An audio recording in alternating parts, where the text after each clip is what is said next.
Hi, this is Tim of the 1916 Company. Welcome and thanks for logging on. If you love this watch, email me, Team Mosso at the1916company.com for purchase pricing and availability questions concerning this watch. And this watch is the second generation of Lange Söhne Zeitwerk, launched in 2022 and based on the running gear of 2018's Zeitwerk date. This is a next generation model with twice the mainspring, twice the power reserve, a brilliant new hour jumper button, and everything that made the original a modern classic. So let's take a quick look at this watch, and you can see that it is 41.9 millimeters in diameter in rose gold. It is 49.9 from lug to lug. It's got a 20 millimeter spacing between the lugs. It's 12.4 millimeters thick, which is interesting because, like the Zeitwerk date, it's thinner than the original version of the watch that came out in 2009. So I've measured the original Zeitwerk between 13 and 13.1 millimeters. I measured this at 12.4, so it does live up to Lange's boast that it's improved the watch without any compromise, and in fact has actually improved the dimensions to make it a bit tidier. We'll throw it on my wrist, which is 16 centimeters in circumference. The Zeitwerk is and has always been a large watch. Primarily, it's broad. It's that near 50 millimeter lug-to-lug span that's going to be most challenging for wrists. It does fit on my wrist, but I'm going to advise that you wear it on a wrist no smaller than mine. My wrist is 16 centimeters circumference, and it does fit, but again, we're at the limit of what's possible. It is, however, quite thin, with a sloped bezel and a relatively shallow case. This is actually the easiest Zeitwerk yet to place underneath a tight cuff. The strap is high grade, and I do mean very high grade. Large, rectangular, symmetrical scale alligator leather, very thick cut and robust, bolstered or stuffed to give it volume. We've got a monotone stitch, a folded edge, calfskin on the bottom, no crimping, no gouging, brand new Lange factory strap. We have Lange's distinctive pin buckle in matching rose gold. You can see there's sort of some soft fastening outboard. There's Lange branding underneath, the hallmarking. You can see it comes from the manufacturer FTOR, which is a company associated with Richemont that makes cases and clasps and hard bits, and they're out of Switzerland, which is why there's a Swiss hallmark on the bottom of this German watch's buckle. So one feature it has is this elevated bridge, so when the strap is in the buckle, it sits flush inside the buckle. It doesn't stack up. And then there's this little retaining bar, so if you use the smallest hole, you strap the watch on tightly, or you make even smaller holes. You know, it can be tough to take a watch off when it's very tightly strapped, so this little bar prevents the strap from collapsing all the way to the bottom of the pin and making it tough to extricate. Stepped lugs. Gunter Blumlein, one of the modern refounders of Lange in 1990, wanted distinctive lugs, and so the step lug was his idea. You can see they're polished and that they've got a little bit of a diminishing bevel as we move away from the case. You can also see that the case band is set and finished for a little bit of contrast. Not all Lange watches have that, but this one does, and I think it's an important measure that makes the watch look less tubby. The case back is somewhat stepped inwards, so when it's on the wrist, it actually looks even thinner than it is, and it does look pretty thin. A couple of things. We've got this lovely crown, and it's still a pleasure to wind. Winding the Zeitwerk is one of the great tactile pleasures in high horology. Of course, the watch also features a setting mode that incorporates, if I had more nails, it'd be easier, that incorporates a stop seconds function, so you can set this watch to the second against a reference time. And actually what I'll do here is I will turn back the clock a little bit so you can see the triple jump. Now what's different here is that Lange realized that on the original Zeitwerk, because you had to sweep through every single minute to advance the hour, it was creating a lot of wasted time, but also additional wear and tear on the watch to be flying through so many jumps manually. And so the Zeitwerk date introduced this little hour jumper where you can press on an hour jumper alongside the case and advance through the hours without stopping the movement. That has two advantages.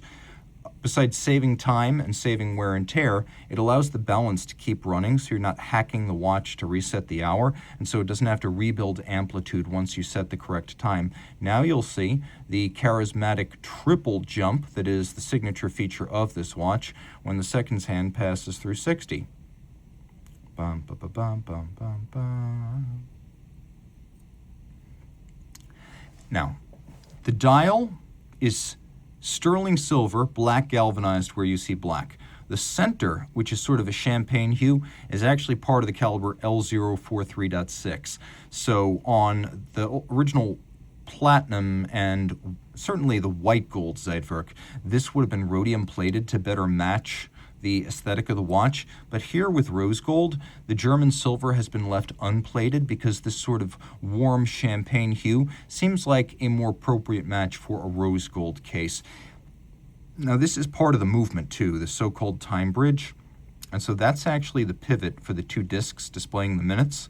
And you could say they use a clear sapphire rather than a synthetic ruby. And then this is a polished screw. You could see the edge of it is beautifully beveled, and then across the top there's sort of a snailed pattern.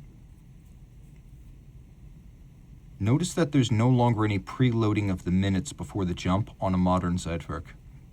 Power reserve indicator, we now have two stacked mainsprings and two stacked mainspring barrels. So the original Zeitwerk's 36-hour power reserve is now 72. Rolling around. By the way, if you do want to just show your friends how the system works, you just want to jump, you can manually roll it through the change if you wish to do so, and that will activate stop seconds. Roll into the back now. Caliber L043. This is the 6th revision. L0436, what does it mean? Lange, work started in 2004. It was the 3rd movement they started that year, and this is the 6th revision. All German silver bridges and plates. It's a nickel copper zinc that, like the time bridge, has the copper element to give it that champagne hue. The barrel's changed. It no longer has a separate bridge to brace it up top. It's now a hanging barrel with a ratchet wheel up top and then two mainsprings underneath it. You can also see it features double solarization, and we have solarization. I suppose this isn't strictly the ratchet wheel. That's the ratchet wheel, but this is the wheel atop the barrels. And then you have solarization on all of these wheels. If you look very closely, you can see that all of them feature micro beveling on their teeth. Screw heads are polished with chamfered slots in circumference. At least those are the ones that are polished. We also have ones that feature the same chamfering, but fire bluing. Notice that we have freehand engraving on both the escape wheel cock as well as the balance cock. We have mirror polishing on most of the screws, as well as the swan's neck fine adjustment and the cap to the escape wheel cock. Note the use of a now reprofiled remontoire bridge, where we have this locking lever, which once per minute allows energy to flow downstream. So first the energy jumps the time, and there's actually a little air brake built in here to slow down the transmission of the energy. It will be transmitted through this train, which used to be sort of like a broken arrow with a kink. Now you can see the steel structure is perfectly linear. We have that double lock with the two synthetic rubies there, and it will transmit energy through double third wheels with a hairspring in between them, and that hairspring is the remontoire. So whereas the Journe remontoire updates every second, this one updates and reloads every minute. So this massive pair of mainsprings doesn't directly drive the escapement, which would be destroyed by its force. So we create this buffer between the mainsprings and the jumpers, and then the remontoire and the balance. So it's that hairspring, that blued hairspring, that's actually running the balance wheel. It's 2.5 hertz, and it's free sprung, which you could see adjusted in 5 positions, which is the high horology and chronometer standard. You could appreciate that it is a free sprung balance because it has all of those variable inertia masses on it. And then we have an overcoil hairspring, so it breathes concentrically and keeps consistent time in every position. By the way, overcoil hairsprings are not universal on Lange watches, nor are free sprung balances, so these are two important refinements. You can see there's a lot going on here, 61 joules, and it's a big movement. This 5-position adjusted, and that's what that means, 5-position adjusted movement, is 33.6 millimeters in diameter. So while this watch is large, it is purposefully large. You can also see that we have satination on the top of this bridge. We have mirrored beveling on the edge of all these steel parts, but also on the edge of all the German silver parts, which you can see quite well, and engine turning on the base plate.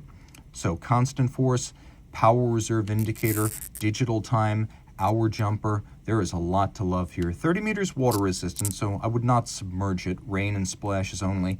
But this is a watch that's equally beautiful to the engineer and also to the artist. It brings both together. If you love this watch, remember that it reaches its origin back to 2009, and it traces its origin back to that GPHG Aiguille d'Or winner when an Outlander, a German watch, won the equivalent of Best Picture at the Oscars of Watchmaking in Geneva. The Zeitwerk has always been that good, and this one's even better. So reach out to Team Mosso at the 1916company.com for purchase and pricing details.